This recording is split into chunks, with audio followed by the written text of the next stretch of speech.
Indian history is dotted by significant moments which changed the course of our growth and development as a subcontinent. Be it the Second Battle of Tarain, where Gori prevailed over the Chauhans, to the First Battle of Panipat, where Babur defeated Ibrahim Lodi. The defeat of the Marathas in the Third Battle of Panipat forever changed the course of the subcontinent as it allowed the English to make inroads into Maratha politics. But in this constellation of turning points which shaped India, one moment stands out due to the global implications: the Battle of Buxar and the grant of Diwani rights.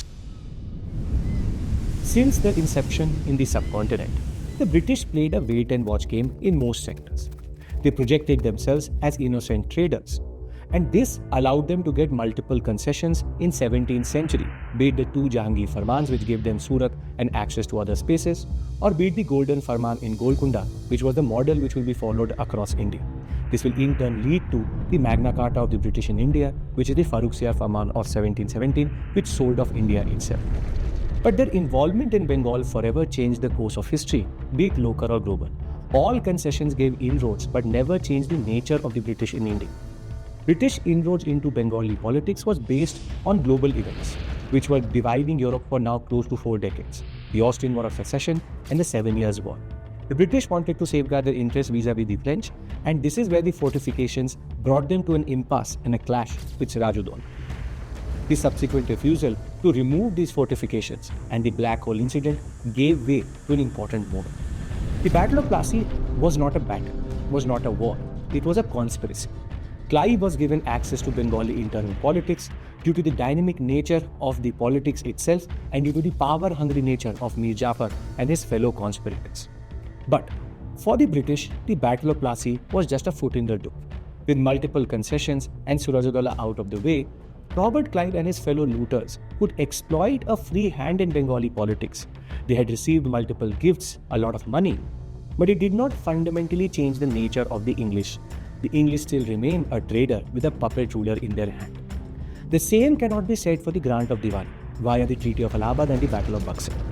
It was Mir Qasim's attempt to defy the British which had led to a tripartite alliance between him, Shah Alam II and Sujah-ud-Daulah, or Delhi, Awadh and Bengal, which forever changed the politics of the world and the global trade itself. And the defeat of this alliance is considered to be a turning point in the subcontinent. The grant of the Diwani rights, or Diwani as it is called, is generally quoted as a significant moment in Indian history. But if you ask that person why, they will mostly quote subcontinental aspects and not the larger picture. In very simple terms, it gave the British the right to collect taxes as the Diwan from Bengal, Bihar and Orissa. So people tend to argue that the loot of Bengal started here and the British loaded this revenue onto their ships and took it to England. The British, in order to generate this revenue, used multiple methods also, be it the farming out system, the permanent settlement, the Rayatwari settlement or the Mahalwari settlement. It is through these revenue policies that we were drained out of our wealth and we became subservient to the British people. However, it is not that simple. In order to understand the real significance, we need to zoom out and look at the global picture. The British were the third power to emerge in the subcontinent after the Portuguese and the Dutch. Both were not able to colonize India because they had a flawed model of colonialism. Unlike the former, the British were a joint stock company, a private trading company, so they were always interested in maximizing profit. Their main aim was to generate dividend for the shareholders and keep the East India Company stock price in a healthy zone. But they had a huge issue: the self-sufficiency of Asia. Be it the Indian subcontinent or China, we produced everything due to our diverse geography and ecology. India was a center of global trade, a net exporter of finished goods. The calicos and the cotton cloth was world renowned at this point of time, and the position of the subcontinent was extremely important. This would also explain the desperation of the Europeans to look for a sea route after the Ottomans had blocked the land route in that regard. Now let's understand the global trade and the scenario which explains to us why the Diwani rights are so important. Before 1765, England, as represented by the East India Company, used to import into the Indian subcontinent and China significant amounts of gold and silver or bullion. As a nation, they had nothing to sell us, and our spices, cotton cloth, luxury items were in huge demand in the West, along with silk, tea from China. In balance of payment terms, England was bleeding bullion to Asia as a unilateral transfer of gold and silver was happening in exchange of perishable consumer goods. We had a favorable balance of trade and payment, though the British had made inroads into the Indian subcontinent via trade concessions. But nothing could change the reality of the drain of bullion. This is where the Grant of Diwani becomes extremely significant. The Grant of Diwani changed this dynamic not because of the revenue per se, but because how this revenue was divided by the British and then used in global trade. With the Grant of Diwani, the British extracted revenue out of Bengal, Bihar and Orissa, be it permanent, Rayafari and Mahalwari, but then divided into two parts. This is where the real magic happened. The first part was used to buy spices, cotton cloth, items that were in demand in England. So what was transferred from India was not currency, but commodities, which were sold at a price 10 times higher than what they were acquired in India itself. As all the cogwheels in this system were Britishers, the exploits of this trade were added into British national income. This solved a major issue for the British in India. There was no need to bring gold and silver to buy these commodities. Rather, they used the revenue to buy these commodities at a throwaway price in that regard. What happens to the second part is even more interesting. The second part was invested into opium. Opium, a medicinal plant and intoxicant, was not for English consumption but actually for the Chinese. The commercialization of multiple crops, but specifically opium, was a conscious policy pursued by the British because it allowed the British to undercut the Chinese closed-door policy. Now, what is this Chinese closed-door policy?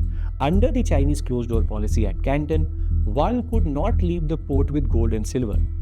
Only they could leave with commodities. Even if they sold them anything, you could never leave with currency, only commodities, nothing else. Unlike the Indian subcontinent, trade was very closely monitored. All European powers had to comply with the Chinese notion of being the center of the world, and the queens didn't want the people to know the realities of the 18th century world. This policy irritated the British quite a lot. In order to undercut this policy, the British decided to drug the Chinese, a significant moment in world history itself. Opium was produced and bought in India. It was then smuggled to China via Indian traders so that the opium could not be traced back to the Britishers. The gold and silver which was received in exchange of drugging the Chinese was taken to Canton and then innocently given to buy silk and tea, therefore negating the need to bring gold and silver from England. This policy was followed throughout the first half of 19th century and culminated into the Opium Wars, subsequently opening up China also, a story which is equally interesting. If you understand the whole dynamics, you will realize that all the arrows of trade are now facing towards the British whilst fully negating the need to export bullion. On the other hand, all arrows are facing outward from the Indian subcontinent. This new pattern of trade was famously called the triangular trade between India, China and Britain. India was simultaneously drained of its commodities, revenue, gold and silver, and from a net exporter became a net importer. The triangular trade was one of the reasons why the British were able to mitigate the effects of the American War of Independence. They lost America, but they gained India. And even when the slave trade was banned, the impact was not too much. Any global change was mitigated via India. The Diwani rights transformed the British from a trader to a superpower. India was not just looted via direct channels of physical transfer of revenue, but in very sophisticated ways of converting revenue into commodities. The triangular trade significantly changed the balance of payment across the seas, and for the next 200 years, India was drained out of its wealth via such sophisticated channels and allowed them to sustain an empire on which the sun never set. Do understand this point very clearly. The Diwali rights is different from Plassey because Plassey just gave them a foot in the door.